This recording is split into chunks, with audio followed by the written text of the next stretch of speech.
Hello, everybody. This lecture video is going to be about research methods. It's going to be really quick, and it's going to be really broad, but I'm going to try and hit on the three general kinds of research methods. Okay? So, what are the three?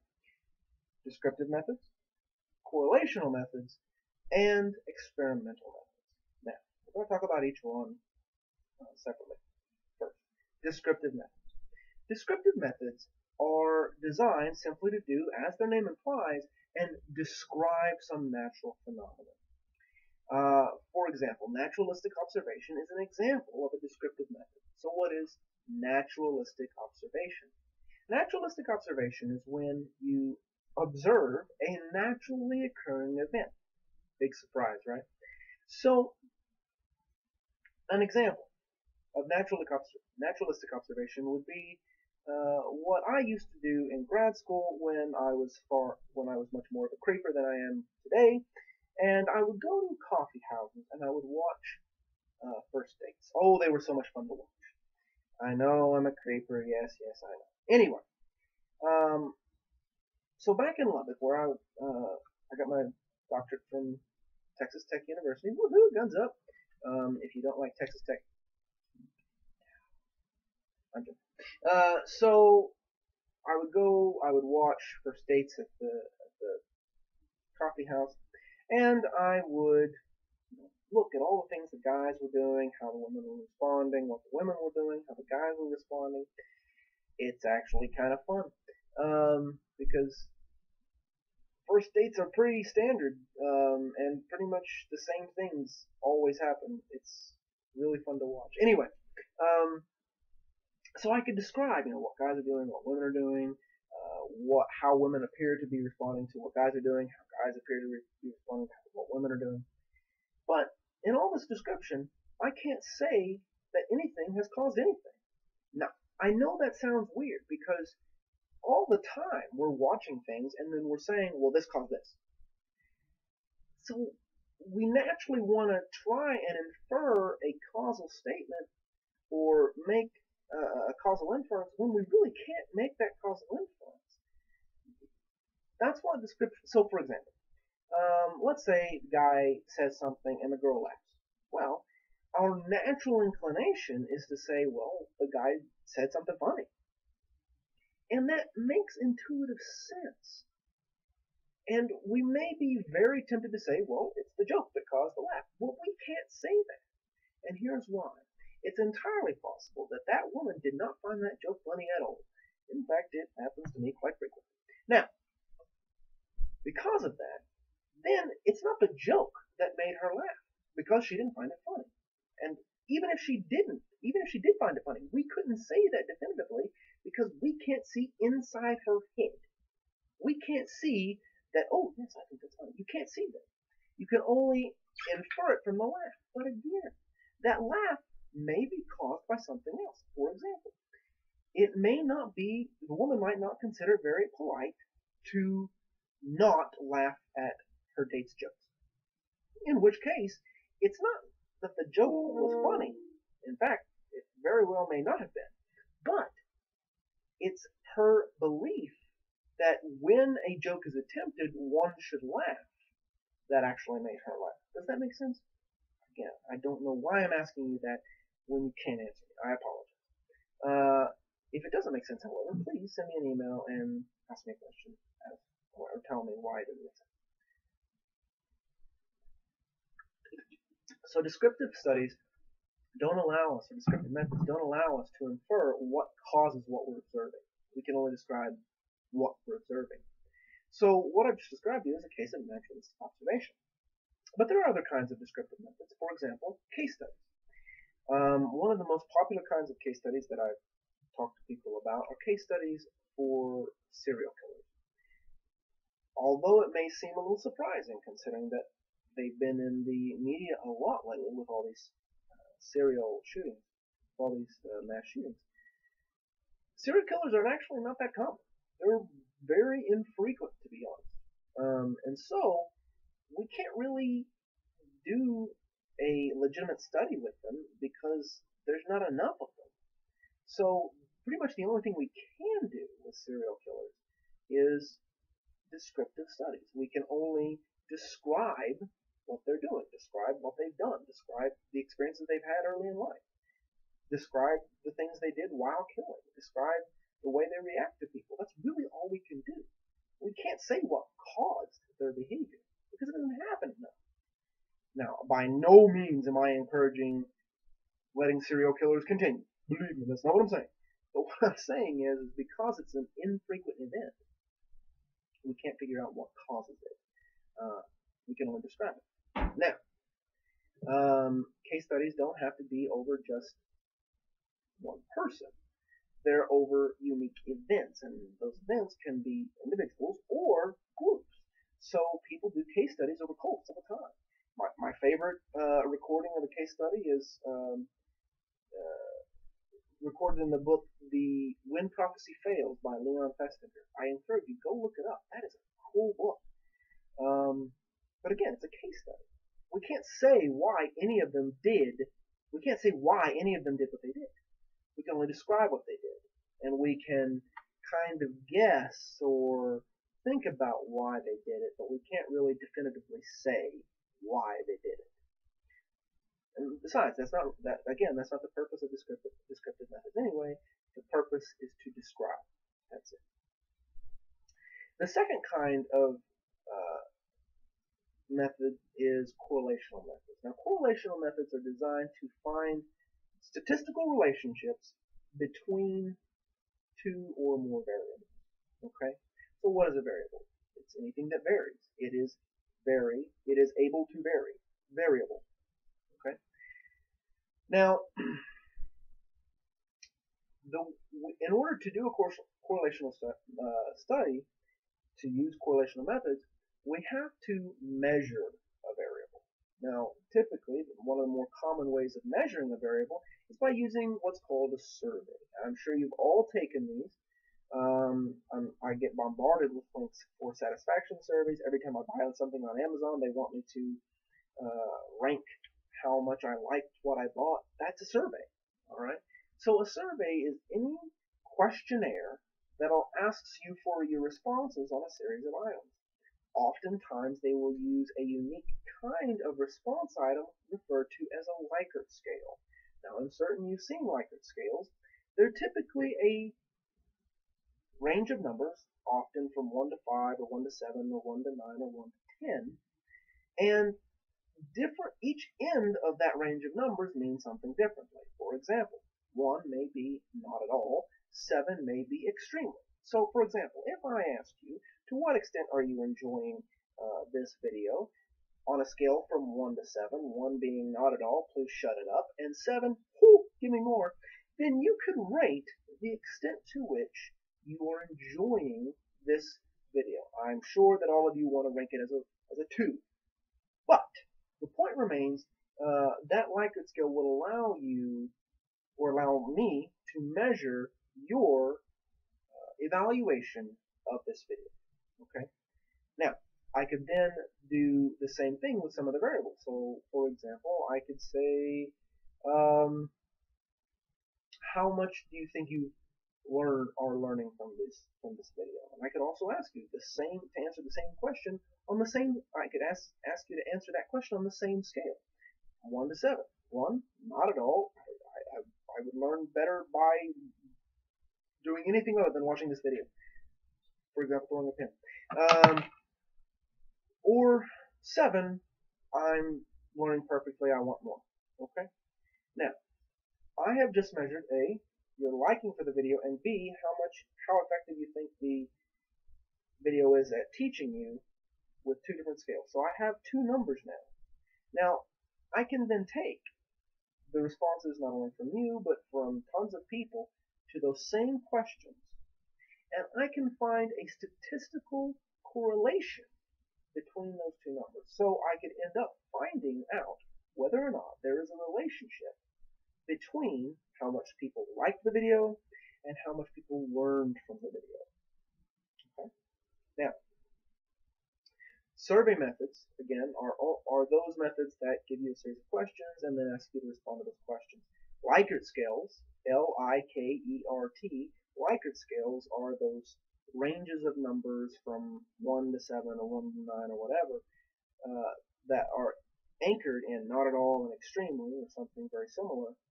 And those methods can then be used to statistically assess a relationship. Now, people often use the word correlation colloquially to mean a relationship. So when people say, I'm pretty sure that shoe size and foot size are correlated. Now, they very well statistically may be correlated. But what you really mean is you think there's a relationship between the size of a person's foot and the size of their shoe. Okay? The word correlation either refers to the method being used, which I've already described, or a statistic. Now, all correlation statistics can be interpreted the same way. So, all correlation statistics range from -1 to 1. Okay? They go through 0 and to 1. Okay? Now, a correlation can be any number between -1 and 1. So, for example, 0.65 is a correlation. 0.32 is a correlation. -0.4 is a correlation. But each of these correlations, 0.65, 0.32, -0.4, gives you two pieces of information. The first piece of information is given by the sign. Now, I realize this one is the only one that appears to have a sign, but the sign appears invisible, mostly because I haven't written it, and it's not traditional to write it. But if it doesn't have a sign in front of it like this, then really the sign is a plus. Okay? So, the correlation gives you two pieces of information. The first piece of information is provided by the sign. So, if the sign is positive or not there, so if it's not there, then it's positive. If it's there, then it'll either be positive or negative depending on what sign is actually there. But the sign of the correlation gives you the direction of the relationship. So, a positive relationship means that as one variable increases, so does the other. So let's say that enjoyment of the video is ranked on a scale from 1 to 10. And let's say how much you learn is also ranked on a scale from 1 to 10. Okay? Enjoy the video, learned from the video. Okay? And they're both ranked on a scale from 1 to 10. Now, if 0.65 ends up being the correlation between these two, then the first piece of information we get is from the sign, which is positive in this situation. So that means we have a positive correlation, and that means that as you enjoy the video more, you also learn more, which means the relationship would look like that. Okay? However, if the two had a negative relationship, like this one,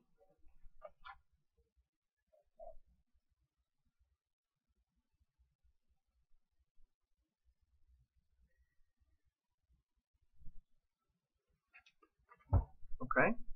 So if -0.4 described the relationship between the extent to which you enjoyed the video and the extent to which you learned from the video, if that was a negative relationship, then the relationship would look like this. Basically, as one increased, so as you enjoyed it more, you ended up learning less. Okay? So the sign gives you the first piece of information. Again, if it's not there, it's implied positive. If it's there, then it's whatever the sign is. If it's positive, then it's a positive. If it's negative, then it's negative. Okay? Now, the second piece of information comes from the number itself. Okay? Now remember, that number can range anywhere from -1 to +1. But the absolute value of that number tells you how strong that correlation is. How strong is the relationship between how much you enjoy the video and how much you've learned from the video. So a correlation of 0 to the absolute value of about 3. 0.3, not 3, but 0.3. Okay? That's a weak correlation. Anything from about 0.31 to 0.6, that's a moderate correlation. And anything from 0.61 to about, well, 1 is a strong relationship. Okay, so 0 to 0.3, it's a weak relationship. 0.31 to 0.6, that's a moderate relationship. 0.61 to 1, that's a strong relationship. Okay, so this is a correlation of positive 0.65. So it's a correlation of 0.65. That means we have a positive relationship like this one, and it's a strong correlation. This one has a positive correlation of 0.32. That means it's a positive relationship, and it's a moderate correlation. This one is a negative correlation of 0.4. So this is the way the relationship goes, and it's a moderate relationship. So a correlation gives you two pieces of information. The direction, is it a positive correlation or a negative correlation? So if I can flip that around. So for you, is it a positive correlation or a negative correlation? And then how strong is that correlation? And how strong the correlation is determined by the number. Okay? Last thing I want to talk about is our experimental methods. Now the thing about both descriptive and correlational methods are that they don't allow you to infer what's causing what. Okay? You can't infer that because two things are correlated that one's causing the other. And here's the reason why. It's entirely possible because, again, all you're measuring are statistical correlations between variables. It's entirely possible that so let's say you find a positive correlation between A and B. A positive correlation of positive 0.65. Okay? Well, you can't assume that A is causing B because it's entirely possible that A is causing C and then C is causing B. Now, it looks like these two are correlated, and they are correlated, and it looks like one's moving with the other, and they are, but it's not because A's causing B. A is causing C, and C is causing B. Okay? Now, experimental methods take care of all of that. So experimental methods allow us to identify an independent variable and a dependent variable. An independent variable is a variable that you manipulate, that you change. It's you move it around so that you can measure a change in the dependent variable. The dependent variable is the variable that you're trying to find a change in. It's the movement in the dependent variable is dependent on the change you've made in the independent variable. Okay? So, let's talk about dependent variables right quick. With every dependent variable, you're going to say, well, my dependent variable is this, but then you have to specify exactly how you're going to measure that dependent variable. So, for example, let's say that I want to measure aggression. Well, aggression is a big idea.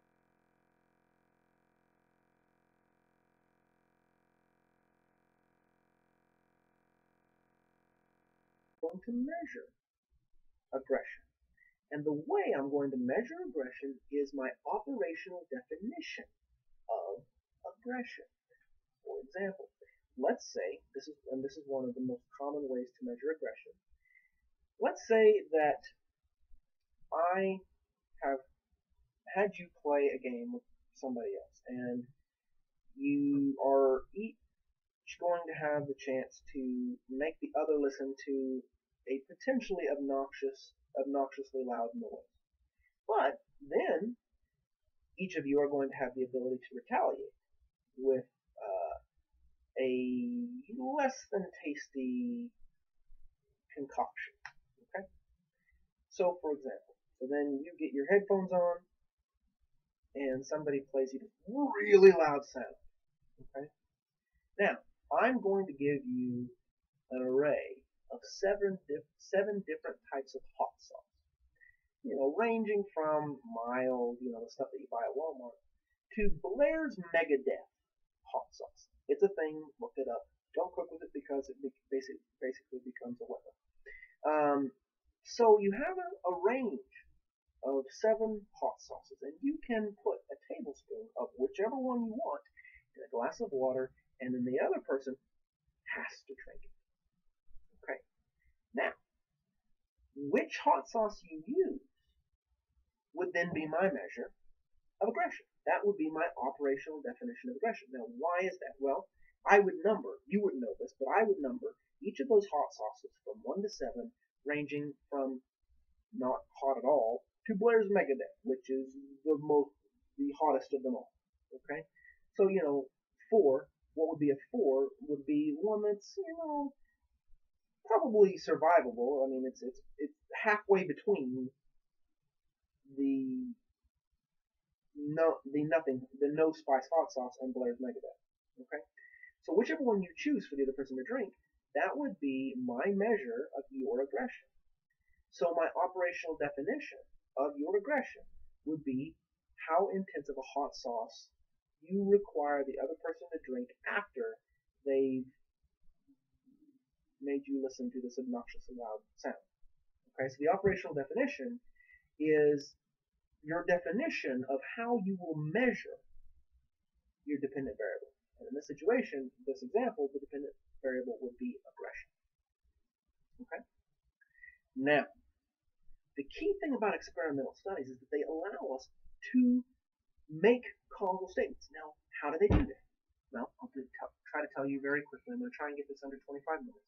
How do they do that? Well, in an ideal world, we would have one person, and then we would do something to them, and then rewind time so that they never experience what we did to them.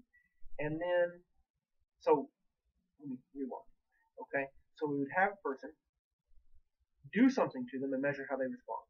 Then we would rewind time so they never experienced what we did to them. And then see how they go forward, and then see how they respond without having experienced the treatment that we gave them. Okay? Now, we would then compare how they behaved when they got the treatment versus when they didn't get the treatment. Okay? However, we do not have the ability to rewind time. Much unlike not at all like the aliens in Interstellar, we cannot just waltz through time. So, as researchers, we try to do the best approximation of that as we possibly can. And here's how we do it. First, we use randomization. There's 2 kinds of randomization. There's random assignment and random selection. So let me talk about random selection. There's a difference between a population and a sample. Okay? The population is the group, the entire group, the group that you want to say, hey, this causes this in this group of people, in this population. Okay? But oftentimes populations are too big. We can't measure literally every person in the population.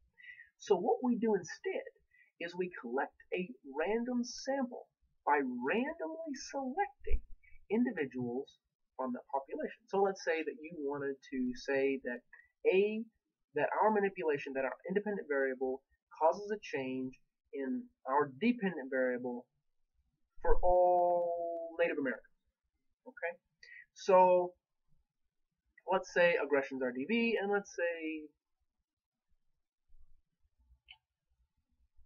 tempo of music is our DV. So let's say you want to say that for all Native Americans, high tempo music leads to greater aggression, and slow tempo music leads to less aggression.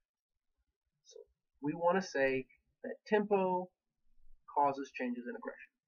Okay, and we're going to operationally define aggression the way we've mentioned it before. So, people who listen to fast tempo music should have their partners drink water with hotter hot sauce than should people who listen to slower tempo music. Okay? Now, I've lost my train of thought. Okay, so again, your population is Native American. So again, you can't study literally every Native American out there. So instead, what you do is you randomly select a smaller group of Native Americans. Now you do it randomly so that you can get a fair sample, a sample that's representative of the entire population. So, within a group there's going to be all kinds of differences between the individuals, but that population may have traits that are only common to that group. So what you end up doing by randomly selecting is you do a pretty good job of capturing every trait that may be unique to that population. So what you end up doing is you end up getting a sample that looks, on average, just like the entire population does. Okay. So now we have a randomly sampled group. Now we have two treatment conditions. We have the fast tempo music condition and the slow tempo music condition. And this is our independent variable. This is the thing that we are changing. So this is our independent variable. So we need two groups. We need a group that listens to fast tempo music, and we need a group that listens to slow tempo music.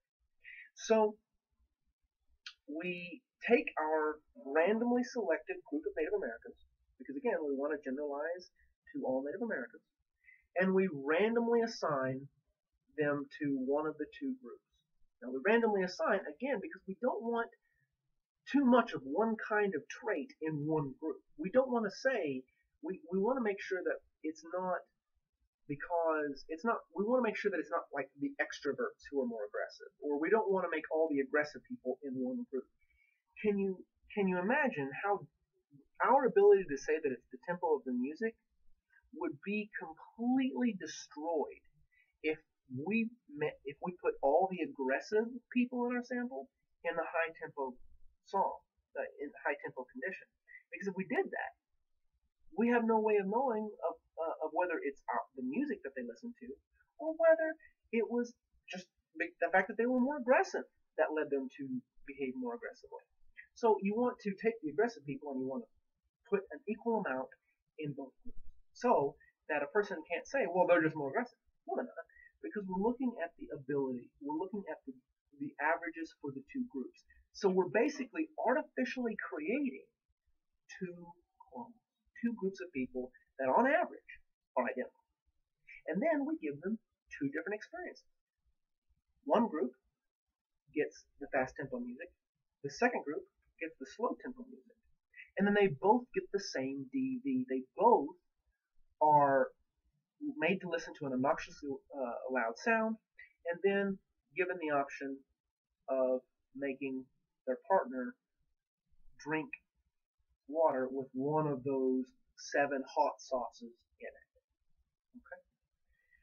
So we've now created as close a version as we can to having one person have two different experiences. What we have are two groups that on average are identical, have two different experiences.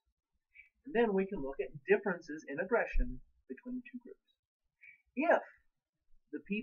If the group in the high tempo condition, on average, give the other person a hotter hot sauce to drink, then we know that it's the tempo of our music causing the increase in aggression. Now, we have to make sure that nothing else is happening at the same time. So we have to control for compounds. But using the experimental method, we can actually say that our independent variable is causing a change in our dependent variable. Okay? I'm sorry it ran a little bit over, but there is my mini lecture for research methods. If you have any questions, again, please email me. Otherwise, Take it easy.